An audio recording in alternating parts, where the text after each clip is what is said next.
Bonjour mes amis Balance et bienvenue pour votre tirage général. De ceux qui me découvrent, soyez les bienvenus, cette chaîne est la vôtre et j'espère que vous allez tous très bien. Alors mes amis Balance, eh bien on voit que ça fait un peu comme le Verseau mais en moins embêtant. C'est-à-dire que j'ai l'impression que les signes d'air vont être un petit peu chahutés. Là, il faudrait que je regarde un peu le Gémeaux, ce que ça a donné sur ce que j'avais pu voir. Gémeaux. Ouais, Gémeaux, il a le sentiment qu'il doit se préserver. Le Verseau, c'est un peu chaotique. Et vous, je sens que vous êtes un petit peu contrarié. Cette contrariété, elle devrait être la résultante d'un stress financier. Quelque chose qui semble un petit peu remis en cause ou alors un blocage financier qui vous empêche d'avancer. On va avancer tout doucement dans votre guidance et on va bien voir si c'est ça qui se passe. Alors vous entrez avec cette énergie de quelqu'un qui manque clairement d'ambition ou qui n'a pas la possibilité d'aller vers le projet qu'il souhaite le faire. Il y a une chance qu'on laisse passer ou une opportunité qui nous passe sous le nez, qu'elle soit volontaire ou pas volontaire.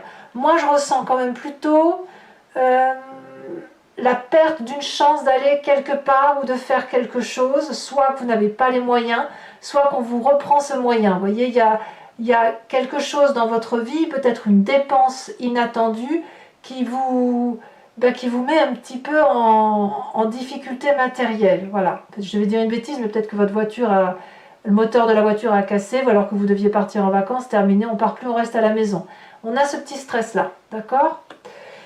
Ce petit stress-là va avoir toutefois l'avantage de pousser à la réflexion, d'être guidé intérieurement sur comment se sortir de la difficulté dans laquelle on est. On va donc réfléchir, ça l'environnement est favorable, il y a une réflexion autour de vous, autour de votre problème, pour avancer intérieurement, pour déterminer les nouveaux objectifs de vie. Je m'explique. Il va y avoir une forme d'isolement par rapport à ce problème, que ce soit vous, que ce soit l'environnement. Mais chacun de ces personnes qui s'isolent autour de vous et vous-même, vous réfléchissez chacun de votre côté, avec votre façon de voir les choses, avec vos capacités d'analyse et d'apprentissage, avec vos propres livres, sur l'illumination, la vérité à avoir, concernant cette perte de chance de gagner de l'argent. Alors, chacun y verra midi à sa porte.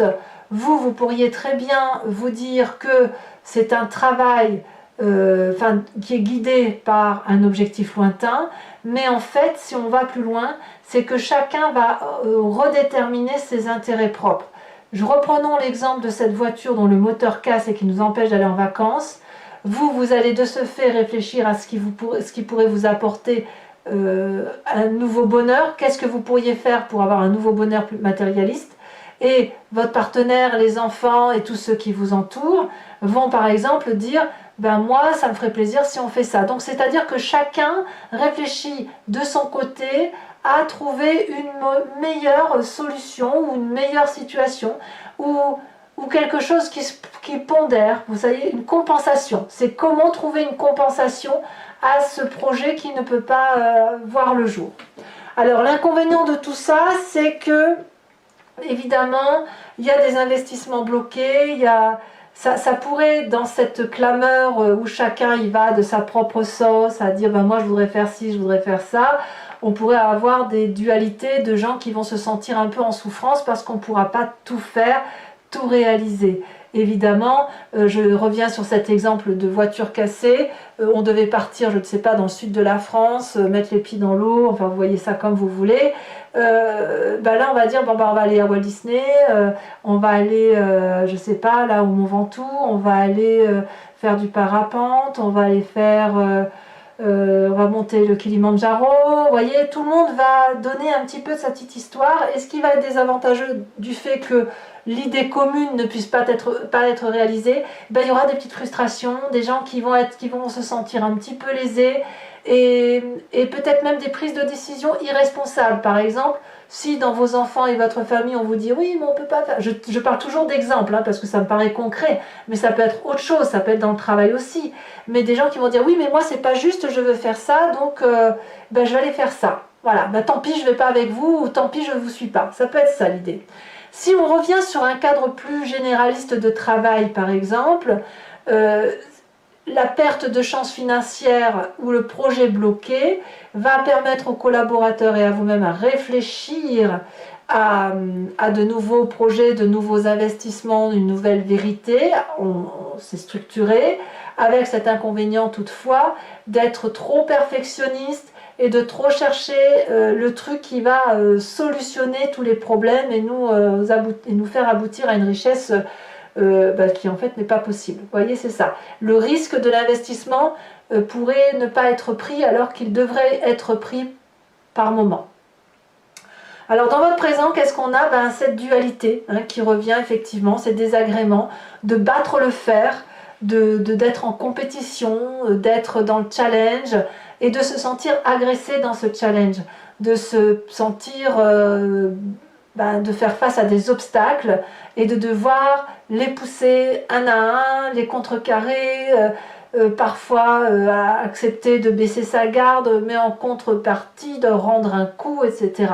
C'est beaucoup de diversité et trop de diversité. C'est-à-dire que le choix qui doit s'opérer parce qu'il y a une perte ou une peur d'être moins bien installé dans la vie, crée d'un comportement sportif qui consiste à tout mettre carte sur table et effectivement à faire des choix, tout simplement. Hein. Alors effectivement, vous venez d'un passé où il y avait une certaine richesse, une certaine renommée, un succès qui a été construit sur du long terme et qui semblait absolument solide.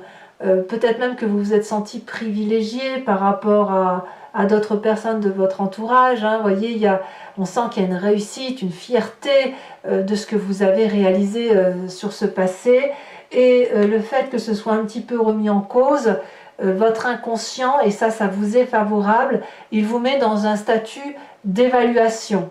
Cette carte du jugement, c'est la 20e arcane majeure du tarot, elle apporte des réponses et des solutions de sa vie, c'est-à-dire inconsciemment, votre esprit et votre corps prennent des décisions qui sont absolument vitales et importantes pour le devenir de sa vie et le devenir de sa famille, avec une régulation qui va se faire naturellement à partir de votre inconscient, avec une clarification, avec un aspect factuel et puis aussi une vision un peu plus transcendantale. Peut-être que vous allez vous mettre à prier, peut-être que vous allez appeler un dieu ou appeler vos guides. Votre inconscient naturellement va chercher des réponses dans l'au-delà, dans des vibrations énergétiques pour dire d'être aidé à prendre cette décision-là, d'être guidé. Alors que nous dit le futur proche? Forcément vous avez une forme d'arrogance à avoir. La 9 de coupe inversée, elle peut nous dire qu'on n'est pas content, qu'on a l'impression de ne pas avoir assez d'abondance affective. Il y a un manque de crédibilité au niveau de la relation telle qu'elle se présente. Et puis on a une rigidité, si vous voulez, dans le partage émotionnel, avec une indulgence qui se restreint par rapport à une ouverture d'esprit qui pourrait avoir lieu. Donc ça crée effectivement un comportement inachevé, avec une arrogance à aller chercher cette 9e coupe. Voyez, c'est pas quelque chose qu'on va chercher naturellement, c'est pas un amour qui vient tout seul, non, on va chercher avec arrogance, avec défiance, ce qui va nous nourrir, ce qui va nous combler émotionnellement. D'ailleurs, cette rigidité est telle que dans votre état d'esprit, on a cet empereur inversé. L'empereur inversé, c'est le signe du bélier par excellence, c'est l'autoritaire, celui qui fonce, celui qui prend des décisions. Et dans votre tête, la fêlure est telle que vous êtes capable d'être particulièrement irascible dans votre attitude, parce que vous allez vouloir tout contrôler. Donc ça, c'est attention à cette volonté de contrôle qui se justifie par ce besoin de sécurité. Il n'y a pas de problème avec ça. Mais le besoin de tout contrôler va générer naturellement dans votre état d'esprit un comportement inflexible. Alors, heureusement, on a dans la famille et les amis le comportement de la tempérance. La tempérance, c'est bien pour moi, c'est vous. C'est aussi le signe du Verseau, c'est l'équilibre, la balance, l'harmonie retrouvée, la patience. Ici, on vous propose, on vous invite à réguler seulement sous la forme de méditation, sous la forme de mise au calme, de mise en retrait, de retraite, de retrouver cette sérénité. Et je dirais même que c'est la famille et les amis qui vous aident à retrouver cet apaisement et cette paix intérieure.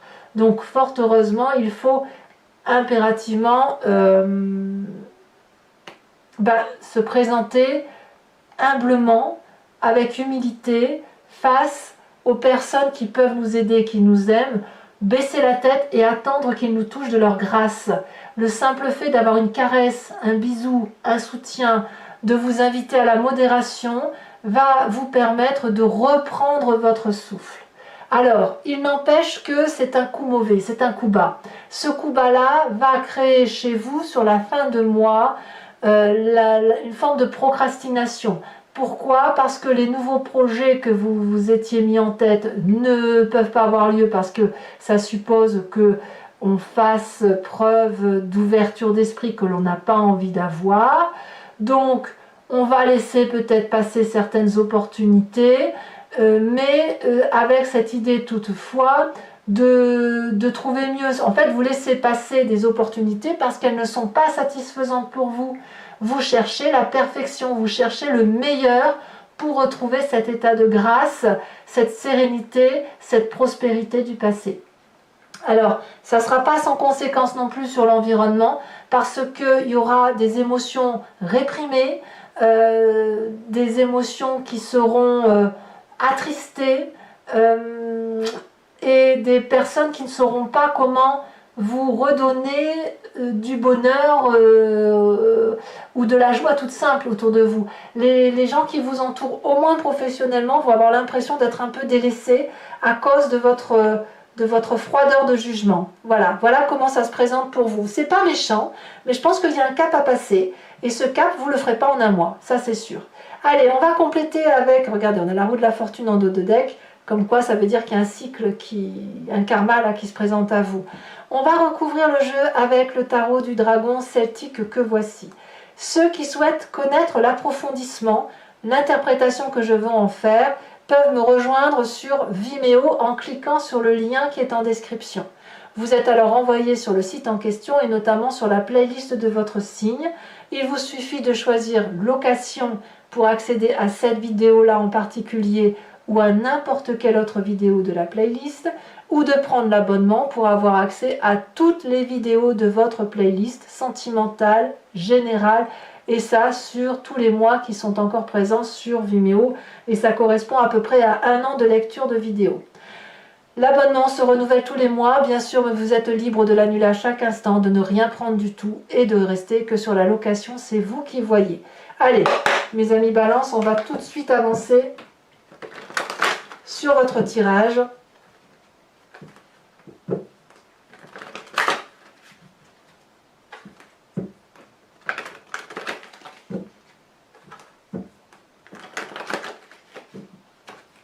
Qu'est-ce qu'on a sur cet as de pentacle inversé?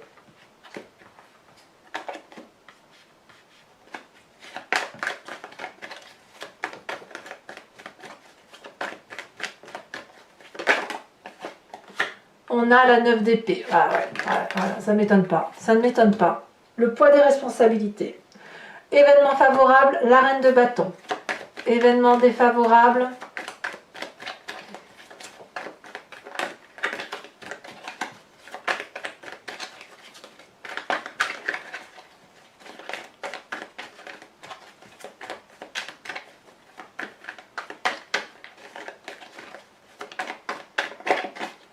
Ici, elle se décroche. La vallée de coupe. Le présent.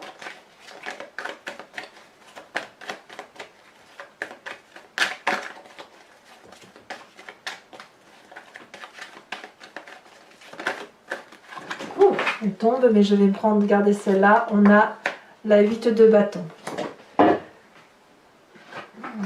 Ensuite, sur l'inconscient, sur ce jugement, on a déjà sauté, on a l'as de denier.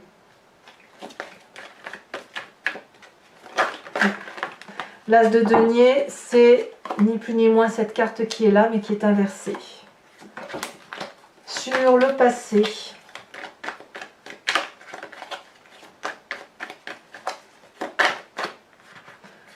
le passé, nous avons cette 7 de coupe.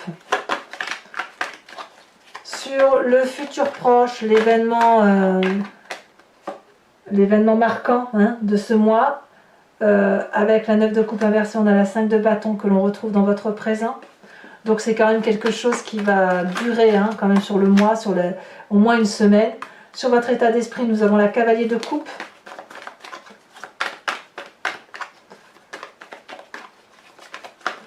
Sur votre famille et les amis, la lune. Sur les conséquences de vos actions et de vos pensées sur vous-même avec cette page de pentacle inversée. Elle s'est retournée. Nous avons la 6 de coupe. Et les conséquences de vos actions et de vos pensées sur l'environnement et non plus sur vous, on a le chariot. Je vous tire également 5 cartes du grand jeu de Mademoiselle Lenormand. Pour ce jeu, 5 cartes, 2 du passé, 1 du présent, 2 du futur. L'idée est de voir comment ça s'articule, votre histoire passée, à travers ce que vous vivez dans le présent et comment ça va se matérialiser plus tard. Pensez à votre histoire, pensez à une question plus ou moins précise et on va tenter d'y répondre sur Vimeo avec ce jeu. Allez, c'est parti.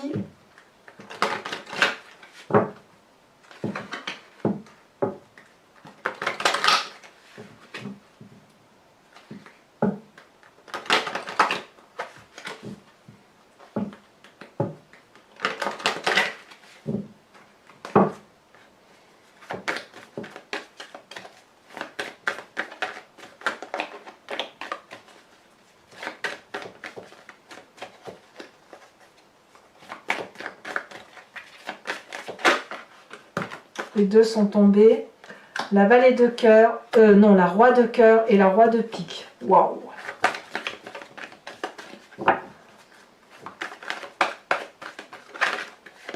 Ici, vous vous présentez avec cette dame de trèfle. Ça reste quand même des cartes très fortes. Et les deux prochaines cartes.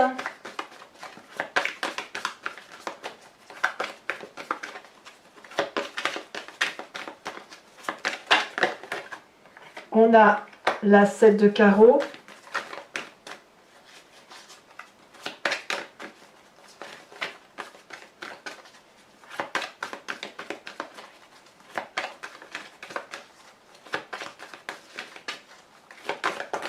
Elle saute ici, la vallée de cœur. Je vous tire également des cartes OH pour parler un peu du conseil ou de la façon dont vous appréhendez votre histoire, ce qui se passe en vous, décan par décan. Alors ça, ce sont les cartes socles.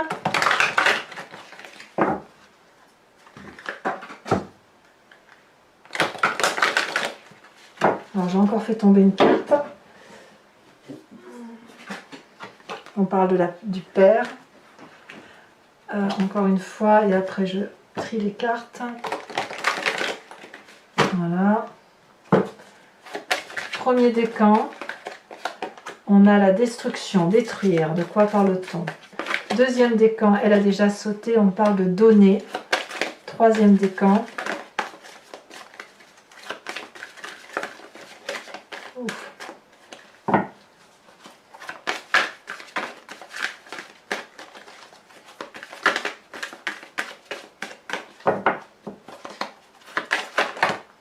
Allez, un message clair pour les troisièmes décans, mais elle se détache. L'enfant. Ensuite, carte support que l'on va interpréter sur Vimeo, sachant aussi que je rajoute des cartes support pour avoir des précisions décan par décan. Sauf si c'est très clair, mais sinon, voilà.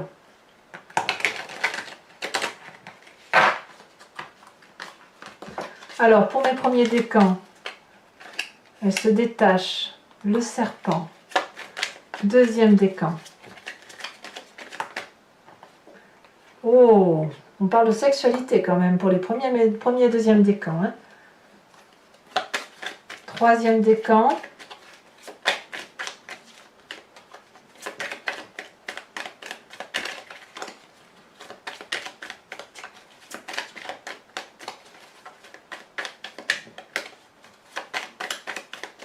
Allez, troisième décan, elle s'est retournée, ça y est, l'enfant.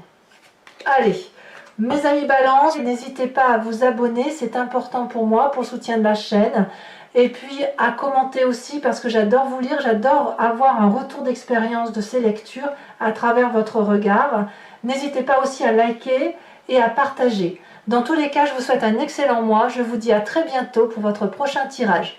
Bisous, bisous!